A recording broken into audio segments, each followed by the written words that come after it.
الحمد لله الذي رفع السماء بقدرته ودحى الأرض بمشيئته واستوى على العرش بقوته ليس له بديل ولا عديل ولا شارك ولا مشارك ونشهد أن لا إله إلا الله وحده لا شريك له ونشهد أن سيدنا وسندنا وأولانا ومولانا محمدا عبده ورسوله صلى الله عليه وعلى آله وأصحابه وأتباعه.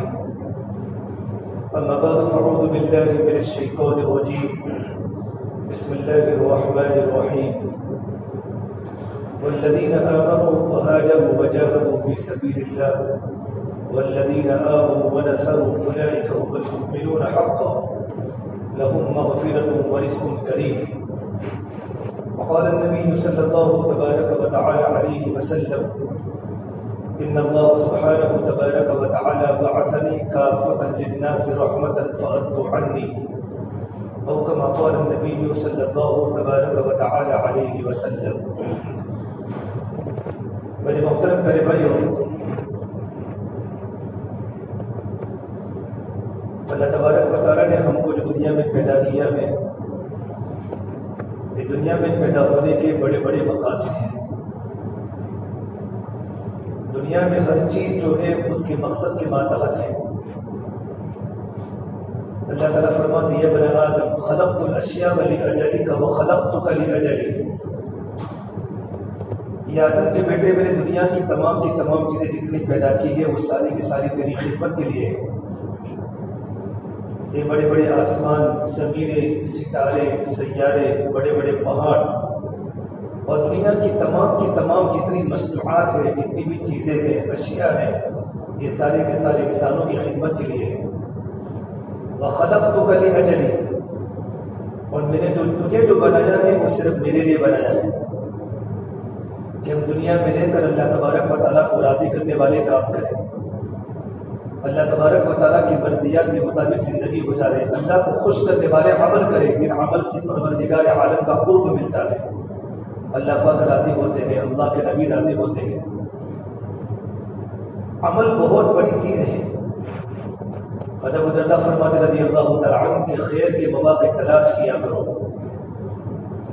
اور اللہ تبارک و تعالیٰ کی رحمت کی چوکوں کے سامنے اپنے آپ کو لاتے رہو کہ اللہ تبارک و تعالیٰ کی رحمت کے چوکے ہمیشہ چلتے رہتے ہیں. پروردگار عالم جن بندوں پر چاہتے ہیں ان کو رحمت کے چوکے عطا فرماتا ہے. یہ بہت بڑی صحابی کی نصیحت ہے. حضرت ابو درداء فرماتے رضی اللہ تعالیٰ عنہ کہ نیکی وہ نہیں ہے کہ تمہارے پاس مال بڑھ جائے، بلکہ نیکی تو وہ ہے کہ تمہاری بردباری بڑھ جائے، تمہارا صبر بڑھ جائے اور عمل کرنے میں تم ایک دوسرے کا مقابلہ کرو. یہ سب سے بڑی نیکی ہے. جس طرح دنیا دار دنیا میں مقابلہ کرتے ہیں، اس طرح تم عمل میں مقابلہ کرو کہ میں اپنے بھائی سے عمل میں آگے بڑھ جاؤں. پھر فرمایا اللہ تبارک و تعالیٰ اپنے ان بندوں کے عمل کو قبول کرتے ہیں جو بندوں کے دل میں تقویٰ ہوتا ہے، جن کے دل میں ایمان ہوتا ہے. اللہ تبارک و تعالیٰ کے ایمان کی بڑی قدر ہے. حضرت ابو درداء فرماتے رضی اللہ تعالیٰ عنہ کہ پروردگار عالم نے جس طریقے پر روزی کو تقسیم کیا، اسی طریقے پر اللہ نے اخلاق کو تقسیم کیا. روزی تقسیم ہوئی، اخلاق تقسیم ہوئی. پروردگار عالم مال تو ان لوگوں کو بھی دیتا ہے جن سے محبت کرتا ہے، اور مال تو ان لوگوں کو بھی دیتا ہے جن سے محبت نہیں کرتا. لیکن میرا اللہ ایمان صرف ان لوگوں کو دیتا ہے جن سے محبت کرتا ہے. ایمان ہر ایک کو نہیں ملتا.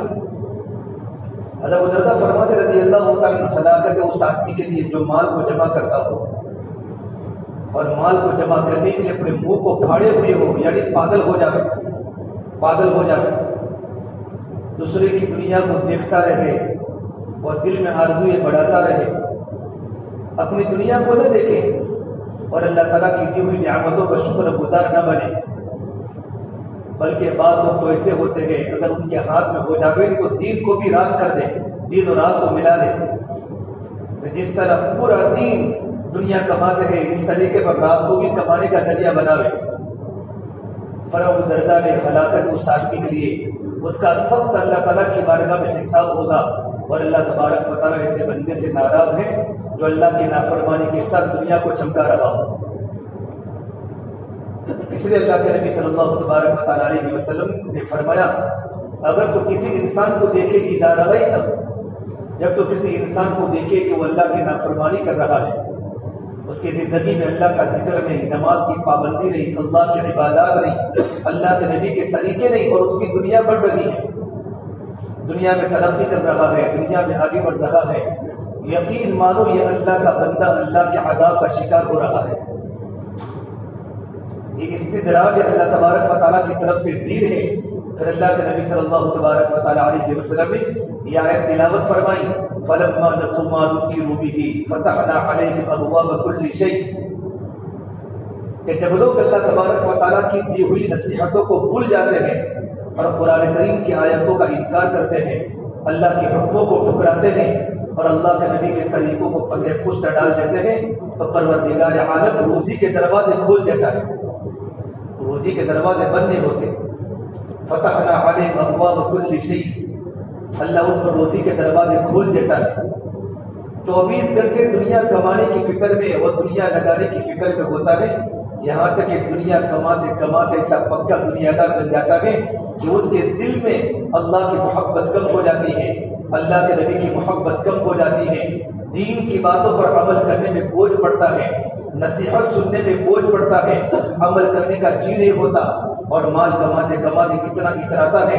پھر اللہ فرماتے ہیں حتی اذا فرحوا اخذناهم بغتہ، جب وہ اکڑ شروع کرتا ہے، اس کا چہرہ بدل جاتا ہے، اس کا لباس بدل جاتا ہے، اس کا بولنے کا طریقہ بدل جاتا ہے، اس کا اٹھنا اور بیٹھنا بدل جاتا ہے، پھر اللہ پاک اس کو اچانک پکڑتے ہیں۔ اخذناهم بغتہ فاذا هم مبلسون، جب اللہ تعالیٰ اچانک پکڑتا ہے تو تکتا ہی رہتا ہے، سارا کا سارا مال ملیا میٹ ہو جاتا ہے، عزت نیلام ہو جاتی ہے، وہ سنگ مرمر کے مکان بھی کانٹے دار صحرا بن جاتے ہیں، اور معاشرے کا سب سے بدترین اور ذلیل انسان سمجھا جاتا ہے، جس پر اللہ تبارک و تعالیٰ کی پکڑ کا تیر آ جاتا ہے اور اللہ کے عذاب کا کوڑا برستا ہے۔ ہمیشہ اللہ کی خیر کی مجلسوں کو تلاش کرے اور اللہ تبارک و تعالیٰ کے بندے بن کے زندگی گزارے، اور ہمارے دل میں اس بات کا یقین پیدا ہو جائے، اللہ تبارک و تعالیٰ کی وعدوں کا یقین ہو، اللہ کے نبی کی وعدوں کا یقین ہو، اللہ کی وعیدوں کا یقین ہو، اور نبی کی خبروں پر یقین ہو، اور اللہ تبارک و تعالیٰ بھی سب کچھ کرنے والے ہیں، اللہ کے علاوہ کوئی نہیں کر سکتا۔ حضرت رضی اللہ تعالیٰ عنہ نہروان جا رہے ہیں، نہروان، تو مسافر ابن عوف نے کہا علی ابھی ایسے وقت میں تم نہروان مت جاؤ اپنی جماعت کو لے کر، اگر تم جاؤ گے تو تم کو شکست ہوگی، اللہ پاک تم کو عزت نہیں دے گا، تم فتح یاب نہیں ہوں گے۔ تو کہا کیوں، تو ایسا کیوں کہتا ہے کہ میرا ستارہ یوں کہہ رہا ہے اگر تم اس وقت گئے نا تو تم ہار کر آؤ گے، ابھی تم سورج کو چڑھنے دو، اور جب سورج 3 نیزہ اوپر چڑھ جاوے پھر اگر تمہاری جماعت جائے گی تو اللہ دشمن کو پسپا کرے گا اور اللہ مسلمانوں کو غلبہ کرے گا۔ ہزاری نے فرمایا اللہ کے نبی صلی اللہ تبارک و تعالیٰ علیہ وسلم کے زمانے میں تو کوئی نجوم میں نہیں تھا، تو یہ بات کہاں سے کہہ رہا ہے، یہ بات تو کہاں سے کہہ رہا ہے، اگر تم اس طریقے پر کہیں اور ہم تیری بات کو مان لے تو دنیا کی تمام مخلوقوں کو پھر اللہ کی ضرورت نہیں ہوگی، سب کو تیری ضرورت ہوگی، ہم تو اسی وقت میں جائیں گے جس وقت تو نے ہم نے منع کیا ہے۔ حضرت علی رضی اللہ تعالیٰ اپنے لشکر کو لے کر اسی وقت تک پہنچے، اللہ نے مسلمانوں کو فتح نصیب فرمائی، دشمنوں کو قتل کیا، دشمنوں کو قید کیا، پھر اپنے ساتھیوں کو فرمایا سب کچھ کرنے والی ذات اللہ تبارک و تعالیٰ کی ہے، اللہ نے ہمیں مسلمانوں کو فتح نصیب فرمائی، اگر ہم مسافر ابن عوف کی بات مان کر ہم بعد میں نکلتے، اگر ہمیں فتح ملتی تو یہ بات اڑ جاتی کہ نجومی کے کہنے پر ان لوگوں نے عمل کیا، تو اللہ نے مسلمانوں کو فتح دی کہ سب کچھ کرنے والا اللہ ہے، نتوکل علیہ، ہمارا یقین اللہ تبارک و تعالیٰ کی ذات پر ہونا چاہیے۔ مدینہ منورہ کے ایک صحابی حضرت عبداللہ بن مسعود رضی اللہ عنہ بڑے صحابی تھے، ان کی بیوی فرماتی ہے کہ میرے شوہر کی عادت تھی جب بھی گھر میں داخل ہوتے تھے تو کھنکھاڑتے تھے، یہ تو اللہ کے نبی کی سنت ہے تاکہ عورت اس حال میں ہو کہ شوہر اگر اچانک گھر میں انٹر ہو جاوے اور شوہر کی عورت کی بدترین حالت کو دیکھ کر شوہر کے دل میں عورت کی نفرت پیدا ہو جاوے تو تھوڑا کھنکھاڑنا بھی چاہیے اور اجازت بھی دینی چاہیے، السلام علیکم کہنا چاہیے، کون بجا نہیں چاہے جو آج کے زمانے کے دستور ہیں، تاکہ بیوی اچھی حالت میں ہو جاوے، اپنے سر پر دوپٹہ ڈال دے، اپنے کپڑوں کو برابر کر لے، تاکہ شوہر کی نظر پڑتی ہی اس کے دل میں عورت کی محبت پیدا ہو جائے۔ ابن مسعود کی بیوی فرماتی ہیں میرے شوہر کی عادت تھی جب کھنکھارتے تھے، جب انہوں نے گھر کے کیواڑ کے آگے کھنکھارا تو میرے پاس ایک عورت جو مجھ پر منتر پڑھ رہی تھی، مجھ پر منتر پڑھ رہی تھی، منتر پیت کا منتر پڑھ رہی تھی۔ میں نے اپنے شوہر کی آواز کو سن کر اس کو پلنگ کے نیچے چھپا دیا۔ ابن مسعود گھر میں داخل ہوئے تو میرے گلے میں دھاگا دیکھا، لال دھاگا، سر کا دھاگا دیکھا، کہ تیرے گلے میں کیا ہے؟ کہ میرے پیت کا منتر پڑھایا ہے۔ ابن مسعود نے وہ سارا کا سارا دھاگا توڑ دیا اور فرمایا میرا گھر شرک سے پاک ہے، ابن مسعود کے گھر میں کوئی شرک نہیں ہو سکتا۔ پھر فرمایا اللہ کے نبی صلی اللہ تبارک و تعالیٰ علیہ وسلم نے یہ سارے تعویذ اور سارے منتر اور سارے کنڈے شرک ہیں، اللہ ہی شفا دیتا ہے، اللہ ہی سب کچھ کر سکتا ہے، لیکن اس وقت یہ شرک ہے جبکہ آدمی تعویذ ہی کو نفع دینے والا سمجھے اور تعویذ ہی کو شفا دینے والا سمجھے، بطور سبب کے تو ٹھیک ہے، لیکن اللہ کی ذات کو چھوڑ کر یہ تعویذ ہی مجھے شفا دیتا ہے، اس سے ہی میرے جسم کو صحت ملی، یہ شرک ہے۔ اس عورت نے کہا، ان کی بیوی نے کہا آپ کیسی بات کرتے ہیں؟ جب بھی میرے آنکھ میں تکلیف ہوتی تھی میں ایک یہودی کے پاس جایا کرتی تھی، ایک یہودی میرے پر دم کرتا تھا تو میری آنکھوں کو شفا مل جاتی تھی۔ ابن مسعود نے فرمایا جب تیری آنکھ میں درد ہوتا تھا تو شیطان تیری آنکھ میں کوچے لگاتا تھا تاکہ تجھے درد ہوتا تھا، جب وہ یہودی منتر پڑھتا تھا تو شیطان اپنی انگلی کو ہٹا دیتا تھا تو تجھے راحت ملتی تھی۔ یہ شیطان تمہارے یقین کو خراب کرے اس طریقے پر تم کو کرتا ہے، اللہ کی شفا دیتا ہے، اللہ ہی سب کچھ کرتا ہے۔ پھر فرمایا میرے گھر میں ایمان کے مظاہرے ہو، میرے گھر میں اللہ سے ہونے کی باتیں ہو، یہ شرک ہے سارا کا سارا۔ صحابہ کے تمام گھروں میں شرک نہیں تھا بلکہ وہ ایمان کے پکے لوگ تھے۔ الذين آمنوا ولم يلبسوا ایمانهم بظلم اولئک لهم الامن وهم مهتدون، جو لوگ ایمان لائے اور ایمان کے قبول کرنے کے بعد اپنے ایمان کو ظلم کے ساتھ نہیں ملایا، اپنے ایمان میں شرک کو نہیں ملایا، خیر کے یقین کو نہیں ملایا، مزاروں پر جا کر وہاں جا کر روئے نہیں، تڑپے نہیں۔ یہ عرب کو جا کر دیکھو، صحابہ کی اولادوں کو، ان کے دل میں کتنا اللہ کی ذات پر یقین ہوتا ہے، لا الہ الا اللہ ان کے دل میں اترا ہوا ہے، محمد الرسول اللہ ان کی زندگی میں جھلکتا نظر آتا ہے۔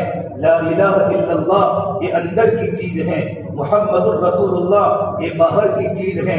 لا الہ الا اللہ یہ ظاہر ہو نہیں سکتا، محمد الرسول اللہ یہ چھپ نہیں سکتا۔ جب لا الہ الا اللہ جب دل کی گہرائی میں اتر جاتا ہے تو محمد الرسول اللہ ہمارے جسم میں جھلکتا ہے، ہمارے جسم میں چمکتا ہے۔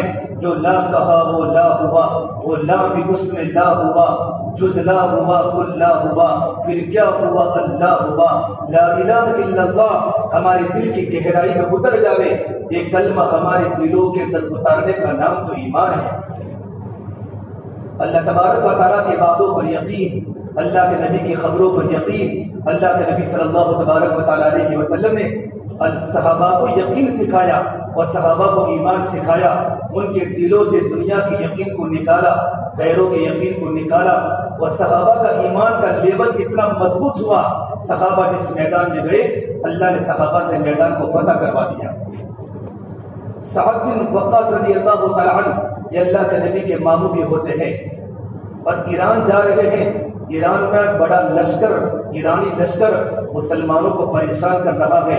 60,000 کا لشکر لے کر سعد بن وقاص اللہ کے راستے میں چلے۔ 60,000 کا لشکر ہے، تمام کے تمام ایرانیوں نے دریائے دجلہ کی ساری کشتیوں کو لے کر دریائے دجلہ کو پار کر لیا، کوئی کشتی نہیں تھی کہ دریائے دجلہ کو پار کر سکے۔ سعد بن معاذ نے کہا ہمیں ان کا مقابلہ کرنا ہے۔ ایمان جب طاقتور ہوتا ہے تو انسان کے سامنے سمندر بھی کوئی حیثیت نہیں رکھتا، پہاڑ بھی کوئی حیثیت نہیں رکھتا۔ ہم تو چیوٹی سے بھی گھبرا جاتے ہیں، ہم تو گرگٹ سے بھی گھبرا جاتے ہیں، ہماری یقین کی کمزوری ہے۔ حضرت عمر کے بیٹے ابن عمر رضی اللہ تعالیٰ عنہما مدینہ منورہ کی گلی سے نکل رہے ہیں، دیکھا کچھ لوگ راستوں پر کھڑے ہیں، پوچھا لماذا انتم تقومون هنا، تم لوگ یہاں کیوں کھڑے ہو؟ کہ جنگل کا بھیڑیے نے راستہ روکا ہوا ہے اور جنگل کا بھیڑیا راستے کے درمیان بیٹھ گیا ہے۔ ابن عمر نزل من دابتہ اپنی سواری سے نیچے اترے اور بیڑیے کا ٹائیگر کا کان پکڑ کر کہا یہاں سے ہٹ جا، تو نے مسلمانوں کا راستہ روکا ہوا ہے۔ وہ بیڑیا اپنے کان کو ہلاتا ہلاتا جنگل کی طرف چل دیا۔ پھر کہا لوگوں، ابن آدم پر وہی چیز مسلط ہوتی ہے جس کے دل میں ابن آدم کا یقین ہوتا ہے۔ اگر انسان کے دل میں اللہ تبارک و تعالیٰ کی ذات کا یقین ہوتا ہے تو اس کے دل میں صرف اللہ کا ڈر ہوتا ہے۔ اگر انسان کے دل میں اللہ کے غیر کا یقین ہوتا ہے تو اس کے دل میں اللہ غیر کا خوف ڈال دیتا ہے۔ اگر انسان کے دل میں غیر کا یقین ہوتا ہے کہ نفع نقصان میرا غیر سے ہوتا ہے تو پروردگار عالم انسان کو اسی کے حوالے کر دیتا ہے۔ جب ایمان طاقتور ہوتا ہے، دشمن کی طاقت آنکھ دیکھنے کی نہیں ہوتی۔ سعد بن معاذ نے ارادہ کیا کہ مجھے دریا میں گھوڑے دوڑانے ہیں۔ خواب دیکھا سعد بن وقاص نے کہ سمندر میں گھوڑے تیر رہے ہیں، مسلمانوں کا لشکر دریا کو پار کر رہا ہے۔ پوچھا کون تیار ہے سب سے پہلے؟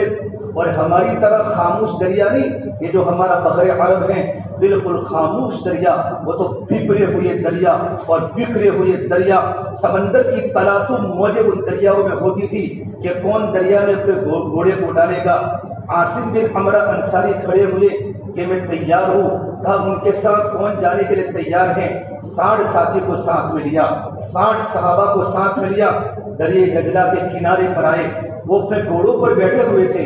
جب گھوڑوں نے دیکھا سمندر کی موجیں اٹھ رہی ہیں تو تھوڑے گھوڑے گھبرائے۔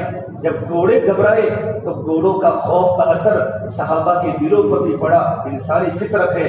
اس وقت ایک صحابی حجر بن عدی رضی اللہ تعالیٰ فرمایا انتم تخافون من هذه القطرہ، انتم تخافون من هذه القطرہ، کیا تم اس قطرے سے ڈرتے ہو؟ کس کو قطرہ؟ دریا دجلہ کو کہنے لگے اتخافون من هذه النطفہ، اتخافون من هذه القطرہ، کیا تم اس قطرے سے ڈرتے ہو، اس نطفے سے ڈرتے ہو؟ یوں کر کے اپنے گھوڑے کو سمندر میں ڈالا۔ 60 صحابہ کرام کا گھوڑا سمندر میں، 60,000 صحابہ اپنے گھوڑوں کو لے کر سمندر میں چل رہے ہیں۔ دو کی جوڑیاں بن گئی، اس طریقے پر باتیں کر رہے ہیں، اس طریقے پر خشکی میں زمین پر باتیں کرتے ہیں۔ سعد بن وقاص کے ساتھ سلمان فارسی تھے، سب کی زبان پر جملہ ہے نتوکل علیہ حسبنا اللہ ونعم الوکیل نعم المولا ونعم النصیر لا حول ولا قوت الا باللہ العلی العظیم۔ صحابہ کا مجمع سمندر کو تیر کر رہا ہے، اور جب بھی کسی کا گھوڑا تھک جاتا تو فوراً وہ گھوڑا وہاں کھڑا ہوتا۔ زمین سے اللہ تبارک و تعالیٰ سمندر کے بیچ میں سے ایک ٹیلا پر پہاڑ ظاہر کرتا، وہ گھوڑا تھوڑی دیر وہاں رکتا، پھر سمندر میں کود لگاتا اور دریاؤں کو پار کرتا۔ یوں کر کے صحابہ کے مجمع نے پورے سمندر کو پار کر لیا۔ حضرت سعد کے ساتھ سلمان فارسی بھی ہیں، اور سلمان کو یوں کہا 60,000 کے لشکر میں اللہ کی قسم کوئی گناہ کبیرہ کرنے والا موجود نہیں ہے۔ گناہ کبیرہ کرنے والا 60,000 کے لشکر میں کوئی موجود نہیں ہے۔ 3 انسانوں پر شک تھا۔ 3 انسانوں پر کیوں شک تھا؟ کہ تینوں کے تینوں اسلام سے مرتد ہوئے تھے۔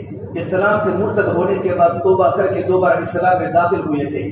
طلحہ بن خویل، قیس بن مخشوم اور عمر بن معدی کرب۔ اس میں طلحہ بن خویل تو جنہوں نے تو نبوت کا دعویٰ بھی کیا تھا کہ میں اللہ کا نبی ہوں، پھر توبہ کر کے حضور کے ہاتھ پر اسلام قبول کیا۔ ان تینوں پر شک تھا۔ جب ان کو چپکے ان کی راتیں دیکھی گئی، ان کا دین دیکھا گیا، تو صحابہ نے فرمایا ان سے زیادہ ہم نے دنیا سے بے رغبت کسی کو نہیں دیکھا، اور ان سے زیادہ ہم نے اللہ سے ڈرنے والا کسی کو نہیں دیکھا۔ سعد بن معاذ بن وقاص سے فرمایا سلمان اللہ ہماری ضرور مدد کرے گا۔ 60,000 کے لشکر میں کوئی انسان کبیرہ گناہ کرنے والا نہیں ہے۔ آج اللہ تعالیٰ نے دریا کو مسخر کر دیا جس طرح اللہ نے زمین کو مسخر کیا ہے۔ پورے کے پورے صحابہ کرام سمندر سے پار نکل گئے۔ صرف 2 واقعے پیش آئے۔ ایک واقعہ یہ پیش آیا کہ باری کے چشمے میں رہنے والا صحابی جن کا نام تھا غرقدہ اپنی سرخ اونٹنی پر بیٹھے ہوئے تھے، وہ سرخ اونٹنی سے نیچے اترے، پانی پر کھڑے ہو گئے۔ حضرت حرملہ فرماتے ہیں مجھے وہ دن یاد ہے، ان کی گھوڑی اپنے پسینے کو چھانٹ رہی تھی اپنے کانوں سے۔ قعقاع بن عمرو تمیمی نے دیکھا، فوراً اپنے گھوڑے کو ایڑ لگائی، جو کوہنی ماری، فوراً گھوڑا تیار ہو گیا اور وہ صحابی اس کے اوپر بیٹھ گئے، وہ صحابی بھی پار ہو گئے۔ ایک باری کے چشمے کے رہنے والے ایک صحابی جن کا ایک لوٹا رسی سے بندھا ہوا تھا، کہ لوٹا ٹوٹ گیا تو کسی نے کہا تیری نیت میں فطور ہے، تیرا لوٹا پانی میں ڈوب گیا ہے. کہ نہیں، تمہاری نیت اچھی، میری نیت میں فطور، ایسا نہیں ہو سکتا، میرے دل میں اللہ کی ذات پر یقین ہے. پھر اللہ کے سامنے دریا کے سمندر کے دوران اللہ کو یوں کہا، پروردگار عالم تیری میری کتنی پکی دوستی ہے، لوگ مجھے تانا دے رہے تیری نیت میں فطور ہے، اللہ میرے لوٹے کو تو واپس کر دے، میرے لوٹے کو واپس کر دے. بھائیو یہ اللہ سے دوستی تھی، کبھی ہم بھی تم بھی تھے آشنا. اللہ کے ساتھ ان کی محبت تھی. جیسے وہ سمندر کو پار کیا تو ان کا لوٹا سمندر کے باہر پڑا ہوا تھا. وہ ایمان کی طاقت ہوتی ہے، جس ایمان کی طاقت پر اللہ کا یقین ہوتا ہے، دل میں اللہ کا ڈر پیدا ہوتا ہے. حضرت خبیب رضی اللہ عنہ کو جب مشرکین مکہ نے جب مکہ المکرمہ کے باہر جب ان کو سولی پر لٹکایا، کھجور کے تنے پر لٹکایا، اور 40 مشرکین مکہ ان کو نیزہ مار رہے ہیں، زندہ کھال پر نیزے ان کے پیٹ میں اتر رہے ہیں. اسی وقت حضرت خبیب نے اشعار پڑھے، کیا تم مجھے موت سے ڈراتے ہو؟ میں تو اللہ کے راستے میں شہید ہونا چاہتا ہوں، میں جنت کی حوروں کا منتظر ہوں، میں اللہ کی ملاقات کا منتظر ہوں. اس ابو سفیان نے یوں کہا، خبیب اگر تیری جگہ پر محمد صلی اللہ تبارک و تعالی علیہ وسلم کو سولی دی جائے کیا تجھے پسند ہے؟ خبیب بن عدی رونے لگے، تو کیا بات کرتا ہے، میں اپنے بچوں کے ساتھ اپنے گھر میں عیش کی زندگی گزاروں اور میرے آقا محمد عربی صلی اللہ تبارک و تعالی علیہ وسلم کو ایک کانٹا بھی چوبے، یہ مجھے برداشت نہیں ہو سکتا. پھر زور سے کہا، یہ اللہ تبارک و تعالی ابھی تیرے پاس آنے کا منتظر ہو، میرے نبی کو میرا سلام پہنچا دو. خبیب بن عدی سولی پر لڑکے ہوئے ہیں. جبریل امین نے آ کر کہا، یا رسول اللہ کے نبی صحابہ کے ساتھ بیٹھے ہیں کہ خبیب نے آپ کو سلام کہا ہے اور وہ اللہ کے راستے میں شہید ہو گئے. آپ نے کہا، علیک السلام یا خبیب، علیک السلام یا خبیب، علیک السلام یا خبیب. یہ خبیب تجھ پر بھی میرا سلام ہو، تجھ پر بھی میرا سلام ہو، تجھ پر بھی میرا سلام ہو. پھر اللہ کے نبی کی آنکھوں میں پانی آ گیا. اپنی صحابی کی جدائی پر بھائیو اصل تو اندر کا ایمان ہے. ایمان والوں کو زمین ملے گی، ہمارے یقین اللہ تبارک و تعالیٰ کی ذات پر ہونا چاہیے، ہمارے دل میں اللہ کی محبت پیدا ہونی چاہیے. اللہ اپنے بندوں کے یقین کو دیکھتا ہے. حضرت عمر فاروق نے اپنے بیٹے ابن عمر کو خط لکھا، اے میرے بیٹے، زندگی میں تقوی کو اختیار کرنا. جس کے دل میں اللہ کا ڈر پیدا ہو جاتا ہے، اللہ اس کو ہر تنگی سے بچاتا ہے، ہر مصیبت سے بچاتا ہے. اور جس آدمی کے دل میں اللہ کا بھروسہ ہوتا ہے، اللہ اس کے تمام کاموں میں کفایت کرتے ہیں. وَمَن يَتَوَكَّلْ عَلَى اللَّهِ فَهُوَ حَسْبُهُ، کہ جو اللہ پر بھروسہ کرے گا اللہ اس کے لیے کافی ہے. اللہ کے نبی صلی اللہ تبارک و تعالیٰ علیہ وسلم بیٹھے ہوئے صحابہ کے مجمع کے ساتھ، اور قبیلے جوہینہ کے صحابی فرماتے ہیں 100 بھیڑیے اللہ کے نبی کے سامنے کھڑے ہو گئے اور حضور کو بات کرنے لگے. یہ اللہ کے نبی صلی اللہ علیہ وسلم، آپ اپنے صحابہ سے فرما دو، تمہارے صحابہ اللہ کے حکموں کے پابند ہیں، راتوں کو رونے والے ہیں، ان کی بکریوں پر حملہ کرنا ہمیں اچھا نہیں لگتا. اپنے صحابہ کو بتا دو ہمارا سال کا کوٹا نکی کر دے، سال کی اتنی بکریاں ہمیں دے دے، باقی جانوروں کے بارے میں بالکل بے خوف ہو جائے، ہم کبھی انگلی نہیں کریں گے. اللہ کے نبی صلی اللہ تبارک و تعالیٰ علیہ وسلم نے مدینہ منورہ کے صحابہ کو فرمایا، یہ بھیڑیے مجھے اس طریقے پر کہہ رہے ہیں. تو مدینہ کے صحابہ نے تنگی کی شکایت کی، یا رسول اللہ ہمارے گھر میں فقر و فاقہ بھی ہے، تنگی بھی ہے، ہم کوئی کوٹا طے نہیں کر سکتے. تو آپ نے کو یوں کر کے 3 انگلی سے اشارہ کر کے فرمایا، جاؤ جہاں بھی بکری ملے وہاں تمہاری روزی ہے. کیا مخلوق اللہ کے نبی کے پاس فیصلہ کرانے آ رہی ہیں؟ ہم صحابہ کے دشمن نہیں ہیں، ہم ان کی بکریوں کا نقصان پہنچانا نہیں چاہتے. یہ میرے بھائیو، جب بندہ اللہ کا تابع ہو جاتا ہے ساری مخلوق انسان کی تابع ہو جاتی ہے. ایک بکریوں کا چرواہا مدینہ منورہ میں بکریوں کو چلا رہا ہے، ایک بھیڑیے نے آ کر بکری پر حملہ کر دیا، بکری پر حملہ کر دیا. وہ چرواہا دوڑتا دوڑتا اس نے بھیڑیے کو پکڑ کر بکری کو اس کے منہ سے نکال دیا. تو بھیڑیا اپنے شریم پر بیٹھ کر کہنے لگا، اے اللہ کے بندے، تو کیسا ہے؟ تو اللہ کا دشمن ہو سکتا ہے، یہ بکری تو میری روزی ہے اور تو میرے منہ سے میری روزی کو کھینچتا ہے. کیا تو انسان سے بات کرتا ہے؟ بھیڑیا انسان سے بات کرتا ہے؟ اللہ کے نبی صلی اللہ علیہ وسلم، پھر اس نے یوں کہا، تو یہاں تو بکریوں کو چلاتا ہے اور محمد عربی صلی اللہ تبارک و تعالیٰ علیہ وسلم مدینہ منورہ میں اللہ کے بندوں کو اللہ کے دین کی دعوت دے رہے ہیں. یہ چرواہا اپنی بکریوں کو ہانکتا ہانکتا مدینہ منورہ چلا اور مدینہ کے کونے میں اپنی بکریوں کو رکھ لیا اور حضور کے سامنے پوری کارگزاری سنائی۔ اللہ کے نبی صلی اللہ تبارک و تعالی علیہ نے فرمایا الصلاۃ جامعہ، مدینے کے تمام صحابہ کرام آج نماز مسجد نبوی میں پڑھے، صحابہ کی پوری جماعت مسجد میں آ گئی۔ تو آپ نے کہا چرواہے سے اپنی کارگزاری سناؤ، تو چرواہے نے پوری کارگزاری سنائی کہ بھیڑیے نے مجھے اس طریقے پر بات کی عربی میں کہ اللہ کے نبی صلی اللہ تبارک و تعالی علیہ وسلم مدینہ میں اللہ کے بندوں کو دین کی دعوت دے رہے ہیں اور کیا بکریوں کو چراتا ہے۔ تو میرے نبی نے فرمایا وہ چرواہے نے سچ کہا، اللہ کی قسم قیامت اس وقت تک قائم نہیں ہوگی جب تک کہ درندے انسانوں سے بات نہ کرے۔ قیامت اس وقت تک قائم نہیں ہوگی جب انسان کا ہوتن جو کوڑا جو ہاتھ میں لکڑی رکھتا ہے اس کا کنارہ انسان سے بات نہ کرے، اس کے جوتے کا تسمہ جو دو انگوٹھے کے درمیان فٹ ہوتا ہے وہ اس سے بات نہ کرے، اس کے گھر میں کاروبار میں جانے کے بعد اس کی بیوی نے گھر پر کیا گڑبڑ کی ہے، کسی غیر کے ساتھ کیا چیٹنگ کی ہے، اس کی ران بتائے گی کہ تیری بیوی نے گھر میں یہ کیا ہے۔ یہ جب تک نہیں ہوگا تب تک قیامت نہیں آئے گی۔ اللہ کے نبی صلی اللہ تبارک و تعالی علیہ وسلم کی وہ قوت تھی، آپ نے مضبوط ایمان صحابہ کو سکھایا تھا۔ ابو سفیان ابن حرب، صفوان بن امیہ مکہ المکرمہ میں کھڑے ہیں، ایک بھیڑیے نے ہرن کا پیچھا کیا، ہرن آگے دوڑ رہا ہے، بھیڑیا پیچھے آ رہا ہے۔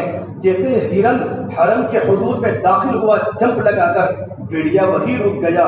بھیڑیے کو بھی پتا ہے حرم میں شکار کرنے کی اجازت نہیں ہے، تو ابو سفیان نے تعجب سے دیکھا ارے بھیڑیے کو بھی پتا ہے کہ حرم میں شکار نہیں ہو سکتا۔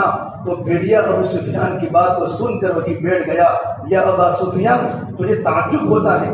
وَعَجَبَ مِنْ ذَلِكَ، میں اس سے بھی بڑی تعجب کی بات بتاؤں کہ محمد عربی صلی اللہ تبارک و تعالی علیہ وسلم اللہ کے بندوں کو اللہ کی دین کی دعوت دے رہے ہیں اور تو مشرکوں کو تو ڈرا رہا ہے اور میرے نبی سے روک رہا ہے۔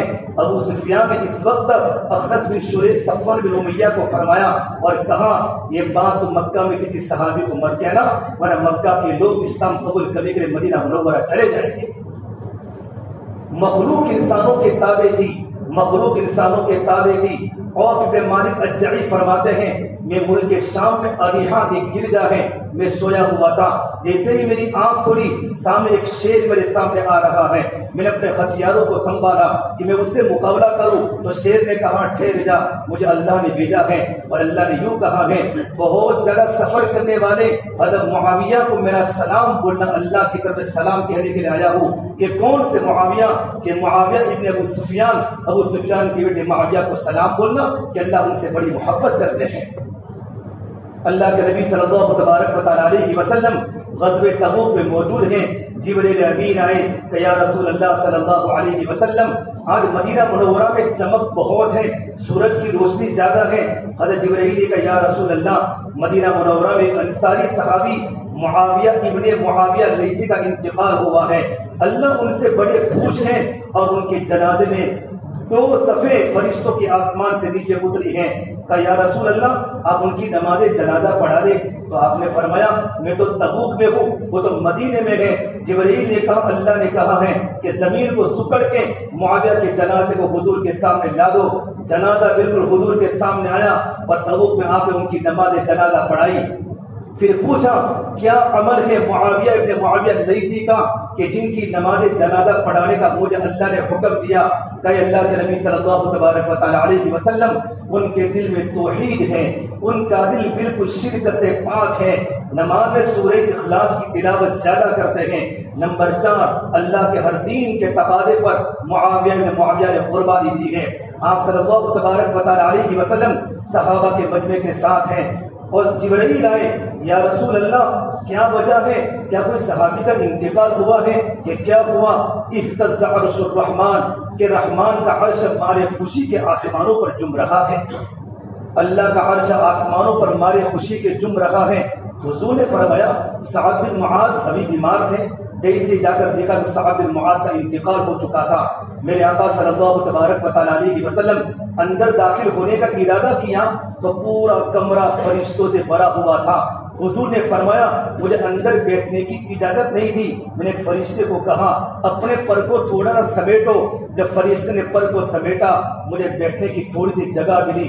جب ان کے جنازے کو اٹھایا گیا وہ تو بالکل بھاری بھرکم صحابی تھے, اونچا قد بھی تھا اور ہیوی جسم بھی تھا. ان کا جنازہ بالکل ہلکا پھلکا. صحابہ نے کہا یا رسول اللہ اتنے بڑے صحابی کا جسم بالکل ہلکا پھلکا ہے کہ تمہیں پتا ہے آسمان اتنے فرشتے زمین پر ان کے جنازے میں اترے ہیں کہ تمہارے نبی کو بھی پیر رکھنے کی زمین پر جگہ نہیں ہے. وہ ایمان دنیا میں بنا کر گئے تھے کہ دنیا کی طاقت ان سے لرزتی تھی, دنیا کی طاقت ان سے ڈرتی تھی. اللہ کے نبی صلی اللہ تبارک و تعالیٰ علیہ وسلم نے یہ پوری صحابہ کی جماعت کو جس ملک میں بھیجا, جس جگہ پر بھیجا, صحابہ کی جماعت اللہ کے راستے میں نکلی, اللہ کے بندوں کو اللہ کا دین کا پیغام پہنچایا. مدینہ منورہ میں صحابہ کی قبریں کتنی ہیں, مکہ میں صحابہ کی قبریں کتنی ہیں, جنت البقیع میں, جنت المعلا میں 10,000 صحابہ کی قبریں ہیں. ٹوٹل 1,14,000 صحابہ کہاں ہیں؟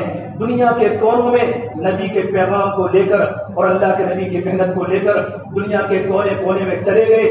صحابہ کی قبریں میرے بھائیوں ملکوں میں بنی, ملکوں میں بنی. ان کے چھوٹے چھوٹے بچے یتیم ہوئے, ان کی عورتیں بیوہ ہوئی. اکثر صحابہ کی قبریں آپ کو موتا میں ملے گی, فلسطین میں ملے گی, افریقہ کے صحراؤں میں ملے گی. یہ دعوت کا کام جو اللہ نے ہمیں دیا ہے یہ کام بایو چالاکیوں کا نہیں ہے, یہ کام تو قربانیوں کا ہے, یہ کام جان کھپانے کا ہے, جان کو لگانے کا ہے. صحابہ نے راہ خدا جب اپنی لاشیں بھی چلائی ہیں, مختصر صحابہ کی جماعت اللہ کے راستے میں نکل کر دنیا میں دین کو زندہ کیا. اگر صحابہ اللہ کے راستے میں نہ چلتے ہمارے پاس اللہ کا دین نہ پہنچتا. کبھی عرش پر, کبھی فرش پر, کبھی ان کے در, کبھی در بدر. غم عاشقی تیرا شکریہ میں کہاں کہاں سے گزر گیا, کبھی راستوں میں تنہا, کبھی ہوں برود صحرا میں جنوں کا ہم سفر ہوں میرا کوئی گھر نہیں ہے. اللہ کے نبی کے صحابہ نے اپنا مسکن اللہ کے دین کی محنت کو بنایا, اپنا گھر کو اپنا مسکن نہیں بنایا. صحابہ کے چھوٹے چھوٹے بیٹے یتیم ہوئے. ہماری جماعت 2012 میں اردن میں گئی. اردن میں صحابہ کی قبریں ہیں. ایک جگہ پر جعفر طیار بھی ہے, زید بن حارثہ بھی ہیں, عبداللہ بن رواحہ بھی ہیں. ان کی قبر پر گئے, عجیب قسم کی خوشبو محسوس ہوئی. جعفر طیار میرے نبی کے چچا کے بیٹے, 32 سال کا نوجوان اپنے گھر سے نکلا ہے. اسما بنت امیس گھر میں نوجوان بیوی ہیں, 3 چھوٹے چھوٹے بیٹے ہیں. اور عبداللہ محمد, ایک 4 سال کا, ایک 6 سال کا اور ایک 2 سال کا. تینوں گھر پر بیٹے ہیں. میرے نبی نے مدینہ میں بیٹھے بیٹھے دیکھا جعفر طیار کا دانا ہاتھ بھی کٹا, بایاں ہاتھ بھی کٹا اور موتا کی زمین خون سے لال ہو گئی. جعفر طیار شہید ہو گئے. آپ کے چچا کے بیٹے تھے, میرے ایتھوپیا ہجرت کر کے گئے تھے. آپ صلی اللہ تبارک و تعالیٰ علیہ وسلم ان کے گھر پر پہنچے تو 3 چھوٹے چھوٹے بیٹے کھلیان میں کھیل لگے ہیں. ان کی بیوی اسما بنت امیس آٹا گوندھ رہی ہے. میرے آقا صلی اللہ علیہ وسلم نے ان 3 بیٹوں کو بلایا, تعال یا محمد, تعال یا عبداللہ, تعال یا اور. چھوٹے بچوں کے سر پر ہاتھ پھیرا. حضور کی آنکھوں میں ٹپ ٹپ آنسو گرنے لگے. اسما بنت امیس نے دیکھا اللہ کے نبی میرے گھر پر ہیں, میرے بچوں کے سر پر ہاتھ پھیر رہے ہیں اور حضور رو رہے ہیں. پوچھا یا رسول اللہ کیف فعل جعفر, اللہ کے نبی جعفر کہاں ہے؟ میرے بچے اپنے ابا کو یاد کر رہے ہیں. تو حضور اکرم صلی اللہ تبارک و تعالی علیہ وسلم نے فرمایا یا اسما اصبری واحتسبی, اسما تو صبر کر, اللہ سے اجر کی امید رکھ, تیرا شوہر تو دین کے لیے قربان ہو چکا. میرے بھائیوں, کچھ مٹتے ہیں تو کلیوں کو وجود ملتا ہے اور کچھ پتھر زمین میں دفن ہوتے ہیں تب جا کر عمارت کو رنگ ملتا ہے. مولانا عمر صاحب پالم پوری فرماتے تھے بلند اپنے اخلاق کرتا چلا جا, زمانے کے دلوں میں اترتا چلا جا, ادھر زخم پہ زخم کھاتا چلا جا, ادھر سارے عالم پہ چھاتا چلا جا. دنیا تجھ کو یاد کر کر کے روے تو دنیا سے مسکراتا چلا جا. کہ تیری قربانی کو دیکھ لوگ اپنے آنکھوں سے آنسو بہاتے ہو. میرے بھائیوں, ابھی ہمارا سرخیز کا اجتماع 15, 16, 17 کو ہمارا سرخیز ضلع کا اجتماع چیکھلا میں ساڑھے کے قریب, یہاں سے 21-22 کلومیٹر پر جگہ ہے. وہاں اجتماع ہو رہا ہے، پورے گجرات کے اجتماع شروع ہو چکے ہیں، وہاں سے لوگ اللہ کے راستے میں نکلیں گے، کوئی 4 مہینوں میں جائے گا، کوئی چلوں میں جائے گا، ابھی لوگ وہاں کھڈے کھود رہے ہیں، کوئی ٹوائلٹ بنا رہا ہے، کوئی پنڈالوں کو باندھ رہا ہے، عجیب قسم کے لوگ، اچھے اچھے گھرانوں کے لڑکے ایک مزدور کی طرح کھڈے کھود رہے ہیں اور میرے نبی کی خندق کی یاد کو تازہ کر رہے ہیں۔ دنیا میں خیر خیر نبی ہیں، ہزاروں ناچنے والے رونے والے بن گئے، ہزاروں ناچنے والی اللہ کے سامنے تڑپنے والے بن گئے۔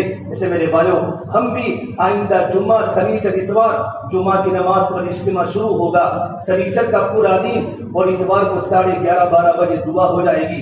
ہم تو اللہ کے راستے میں جانے ترتیب بناویں، کم سے کم اللہ کے راستے کی ترتیب نہ بن سکے 4 دنوں کی چلے کی، تو کم سے کم ہم 2 دن اجتماع میں شرکت کریں اور پنڈال میں سوئے۔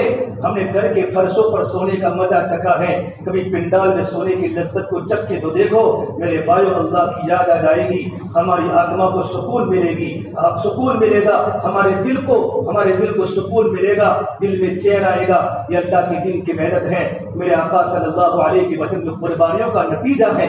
آپ کا لہو اس کام کے پیچھے گرا ہے، آپ کے گھروں میں کھانے کے فاقے آئے ہیں، یہ کام بڑی قربانی کے بعد دنیا میں زندہ ہوا ہے۔ اس سے میرے بھائیو، یہ 15، 16، 17 جمعہ، آئندہ جمعہ کو جمعہ کی نماز کے بعد ایک اجتماع شروع ہوگا۔ خطے وار جماعت کے ساتھی تو جمعرات کی رات کو وہاں پہنچ جائیں گے، فجر کے بعد کی مجلس ہوگی، 10 بجے کی مجلس ہوگی، ہمارے اکابر تشریف لائیں گے، ظہر کے بعد اجتماع شروع ہوگا، اتوار کو ہماری دعا ہو جائے گی۔ ہم صرف دعا والے نہ بنے کہ صرف دعا ہی کے طرف پہنچ جاوے، یہ بھی بہت بڑی غنیمت ہے کہ مجمع دعا کے اندر بھی پہنچتا ہے، لیکن وہاں جا کر پنڈال میں بیٹھ کر اللہ کے نیک بندوں کی بات سنیں، ان کی باتوں کو سن کر اپنے دل کو ایمان کے نور سے منور کرے۔ پروردگار عالم ہمارے دل میں ایمان کا نور بٹھا دے گا، اللہ کی رضا ہمیں ملے گی۔ پروردگار عالم تمام کو ان باتوں پر عمل کرنے کی توفیق عطا فرمائے۔